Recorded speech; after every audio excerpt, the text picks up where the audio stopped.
뉴커의 귀환과 제주도 부동산 투자가 이번 주제입니다. 뉴커 중국 단체 관광객이 6년 5개월 만에 돌아온다는 소식입니다.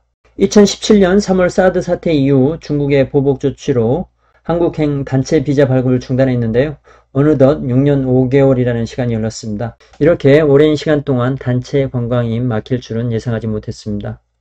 코로나19 이후 다른 나라들의 단체 관광객 여행을 허용하면서 한국은 허용하지 않았습니다. 이번 중국 당국의 한국의 단체 관광 허용은 한중 관계 개선의 계기가 될 것으로 예상되네요. 한국인이 중국 비자를 받기 위해서는 지문 채취를 해왔는데요. 이도 면제될 가능성이 커졌습니다. 제주도에 입도하는 외국인 관광객 중에서 60% 이상이 중국인입니다. 엄청난 비율입니다. 중국인들의 제주도 사랑은 남다른데요. 중국에는 제주도와 같은 풍경을 가진 섬이 없기 때문입니다. 제주도 부동산 시장에도 중국인의 영향력은 대단합니다. JDC가 진행하는 핵심 사업에 중국 자본들이 많이 투자되었습니다. 예래의 휴양 관광단지, 헬스케어타운, 신화의 역사공원 등의 굵직한 사업에 중국계 자본이 투입이 되었습니다. 중국 자본의 대규모 투자로 인해서 제주도 부동산은 급격하게 오른 결과를 낳기도 했습니다. 최근에 서귀포 범섬 앞에 들어선 JW 메리어트 제주도 리조트 앤 스파도 중국 자본으로 지어진 건물입니다. 현재 제주도 최고 호텔로 봐도 무방할 것으로 보입니다. 한국의 대규모 자본들은 제주도 부동산에 투자를 거의 하지 않는데요. 중국인들은 제주도에 지속적으로 많은 투자를 하고 있습니다. 제주도를 좋아하기 때문인 것으로 보입니다. 제주도 부동산의 미래를 밝게 보는 가장 큰 이유가 중국인이 아주 좋아하는 여행지라는 것입니다. 중국과 때로는 대립하는 관계에 있을 수 있지만 함께 잘 지내야 할 이웃 국가입니다. 중국의 단체 관광객은 여러 나라 경제에 막대한 영향을 미치고 있습니다. 우리나라도 마찬가지인데요. 제주도에 미치는 중국인의 영향력은 실로 엄청납니다. 세계에 가장 많은 관광객을 내보내는 중국이 가장 가까이 위치하고 있고 중국인이 제주도를 아주 사랑한다는 것은 제주도의 엄청난 경쟁력입니다. 문재인 정부 때는 한한령을 풀기 위해서 엄청난 노력을 했는데요. 결과물을 얻지 못했습니다. 그러나 중국과의 관계가 별로 좋지 않은 윤석열 정부에서 중국인 단체 관광객에게 한국 여행을 허용하는 것은 어떤 이유가 있을까요? 한국에서 한한령을 풀어달라고 그렇게 요구해도 풀어주지 않고 6년 5개월을 유지하다가 지금에 와서야 풀어주는 이유로는 세계 정세와 관련이 있습니다. 미국과 중국이 경쟁하는 상황에서 한미일이 밀착하게 되고 압박하게 들어가게 되자 세 나라 중에서 연결고리가 가장 약한 한국과의 관계 개선이 필요했던 것으로 보입니다. 중국은 오랜 시간 동안 한국에 단체 여행객 규제를 함으로써 사용 가능한 협상카드가 없어졌습니다. 중국에서는 더 이상의 한국의 차나 핸드폰, 전자제품 등을 구매하지 않고 있습니다. 반도체는 구매하고 있지만 중국이 다른 대안이 없어서 그런 것이기 때문에 별 의미가 없습니다. 그리고 한국 국민들의 중국에 대한 인식이 급격하게 나빠지는 계기가 되었습니다. 올해 2023년 하반기에도 한국행 단체 여행을 허가하지 않으면 한국과의 관계 개선의 의지가 없는 것으로 보인다는 것도 중국 정부에는 부담으로 다가갔을 것으로 보입니다. 미국이 반도체 규제 등으로 중국을 조이고 있는 상황에서 한국만이 활로를 열어줄 수 있는 상황이라서 한국과의 관계 개선도 중국에는 중요하게 되었습니다. 한미일이 밀착하는 것은 어쩔 수 없지만 한국이 다소나마 중국의 입장을 고려해 주기를 바라는 마음으로 보입니다. 우리나라도 중국 경제와 많이 엮여 있기 때문에 마냥 미국의 입장을 따라갈 수는 없는 입장이기도 합니다. 그러나 이제까지처럼 한국을 등지는 외교를 한다면 한국도 미국과 더욱 밀착할 수 있는 상황이라서 관리 차원에서 한국행 단체 관광을 허가해 주는 것으로 보입니다.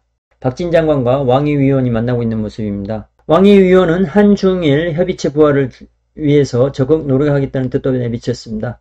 한국 정부에서도 중국과의 관계를 신경 쓸 수밖에 없는 입장이라서 중국의 적극적인 노력이 쉽지 않은 기색입니다. 한국과 러시아 간의 관계 개선 분위기를 의식했다는 분석도 나오고 있습니다. 한미일 협력도 중요하지만 북한과의 관계를 고려하면 한국의 입장에서는 중국과의 관계도 무시할 수 없는 상황입니다. 한중 바닷길도 다시 열려서 카지노 직원도 증원하고 면세점에는 중국 단체 관광객 전용 엘리베이터도 지정하고 있다는 소식입니다. 제주 드림타워 복합 리조트는 직원이 600명인데요. 400명 정도 더 늘리기 위해서 긴급 채용에 나서고 있다는 소식입니다. 당연히 신화월드의 랜딩 카지노도 직원을 대폭 늘릴 것으로 보입니다. 고급 일자리가 부족한 제주에는 엄청난 일자리 증가입니다. 중국 직항 노선도 지속적으로 누를 것으로 예상합니다. 한중 바닷길은 3년 7개월 만에 재개되는 것인데요. 바닷길이 의미가 있는 것은 중국 보따리상이 주로 이용하기 때문입니다. 중국 다이공은 한국 화장품으로 대표되는 면세품 업계의 큰손이었습니다. 중국 관광객이 가장 많이 한국을 찾은 시기는 2016년 807만 명이었습니다. 2017년에 사드 사태로 반토막 수준인 417만 명으로 떨어졌고 코로나19로 인해서 2021년에는 17만 명까지 떨어졌습니다. 중국 관광객 100만 명이 증가할 때마다 우리나라 GDP, 국내 총생산이죠. 우리나라 GDP가 0.08% 는다고 하는데요. 2017년 기준으로 보면 0.6%나 증가한 것입니다. 엄청난 영향력입니다. 그래서 세계적으로 많은 나라들이 중국 관광객 유치에 목을 걸고 있는 상황입니다. 이런 중국을 가장 가까이 두고 있다는 것은 제주도 부동산의 가장 큰 경쟁력이 아닐 수 없습니다. 카지노 입장에서는 중국인만큼 도박을 좋아하는 민족도 없습니다. 가장 큰 시장이 옆에 있다는 것입니다. 누누이 말하지만 제주도는 카지노 산업을 대대적으로 키워야 합니다. 카지노 산업만 잘 키운다면 수도권 못지않은 양질의 일자리를 창출할 수 있습니다. 소득도 따라 올라가는 것은 당연한 것입니다. 방한 외국인 1인 기준으로 소비하는 금액을 나타낸 그래프입니다. 중국 관광객이 압도적으로 높습니다. 2위인 베트남도 눈에 띕니다. 일본 관광객은 중국 관광객의 반도 쓰지 않네요. 관광객 수준만을 놓고 보면 다른 이야기가 나올 수도 있지만 쓰는 돈을 보면 중국인이 최고입니다. 중국인 관광객 1600명을 태운 스카이시 골든 에라오의 모습입니다. 이런 크루즈선을 통해서 엄청난 중국 관광객이 제주도를 찾게 되는 것입니다. 하늘길과 함께 바닷길도 열리는데요. 바닷길 통해서도 연간 200만이나 한국에 들어왔다고 합니다. 중국 단체 관광객을 허용한 지 단 하루 만에 53척의 크루즈선이 제주 개항을 신청했습니다. 제주에는 크루즈선이 들어올 수 있는 항으로는 제주항과 강정항이 있습니다. 크루즈선을 통해서 가장 많은 중국 여행객이 들어올 때는 2016년이었는데요. 연관으로는 120만 명에 달했습니다. 상당한 숫자입니다. 배를 통해서 한국에 입국하는 전체 중국인 수가 200만인데 120만이 제주로 입국했다면 60%에 해당합니다. 엄청난 비율입니다. 제주 시장과 면세점, 도내 유명 관광지 등의 중국인 단체 관광객으로 인해서 인산인해를 이루었습니다. 제주도는 무비자 입국이 가능하기 때문에 중국 관광객의 선호도가 높을 수밖에 없습니다. 비자를 받는 것 자체가 번거로운 일이기 때문입니다.